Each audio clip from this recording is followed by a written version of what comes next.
നാലമ്പല ക്ഷേത്രം ഉണ്ടായ കഥ അറിയാമോ? ദ്വാരകയിൽ ആയിരുന്നു ഈ വിഗ്രഹങ്ങൾ ഉണ്ടായിരുന്നത്.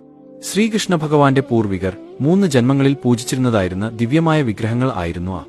ദ്വാപരയുഗത്തിൽ ഭഗവാൻ കൃഷ്ണൻ സ്വർഗാരോഹണം ചെയ്തതിനു പിന്നാലെ ദ്വാരക സമുദ്രത്തിൽ മുങ്ങിതാണുപോയപ്പോൾ ആ മഹാപ്രളയത്തിൽ അവശേഷിച്ചത് ശ്രീകൃഷ്ണ ആരാധന ഏറ്റുവാങ്ങിയിരുന്ന 5 വിഗ്രഹങ്ങളായിരുന്നു. അവയിൽ മഹാവിഷ്ണുവിന്റെ വിഗ്രഹം കലിയുഗത്തിന്റെ ആരംഭത്തിൽ ഗുരുവായൂരിൽ പ്രതിഷ്ഠിക്കപ്പെട്ടു. എന്നാൽ ദശരഥ പുത്രന്മാരുടെ വിഗ്രഹങ്ങൾ പിന്നെയും ഒരുപാട് കാലം കടലിന്റെ അടിയിൽ തന്നെ കിടന്നു. കാലങ്ങൾക്ക് ശേഷം പൊന്നാനി താലൂക്കിലെ നാട്ടുപ്രമാണിയായ മന്ത്രതന്ത്ര വിധികൾ അറിയാവുന്ന വാക്കയിൽ കൈമൾക്ക് സമുദ്രത്തിൽ 4 ചതുർബാഹു വിഗ്രഹങ്ങൾ ഒഴുകിനടക്കുന്നുണ്ടെന്ന് സ്വപ്നദർശനമുണ്ടായി. പിറ്റേ ദിവസം സമുദ്രതീരത്തുനിന്നും മുക്കുവന്മാർ വഴി ഈ വിഗ്രഹങ്ങൾ കൈമളിൽ എത്തി. അദ്ദേഹം ജ്യോതിഷികളുമായി ആലോചിച്ച് തീവ്രാനദിക്കരയിൽ ശ്രീരാമക്ഷേത്രവും കുലീബിനിതീർത്ഥകരയിൽ ഭരതക്ഷേത്രവും പൂർണ്ണാനദിക്കരയിൽ ലക്ഷ്മണക്ഷേത്രവും ഭരതക്ഷേത്രത്തിന് സമീപമായി പായമൽ ശത്രുഘ്നക്ഷേത്രം എന്നീ ക്രമത്തിൽ ക്ഷേത്രനിർമ്മാണത്തിനായി സ്ഥലങ്ങൾ തെരഞ്ഞെടുത്തു പ്രതിഷ്ഠ നടത്തി എന്നാണ് ഐതിഹ്യം.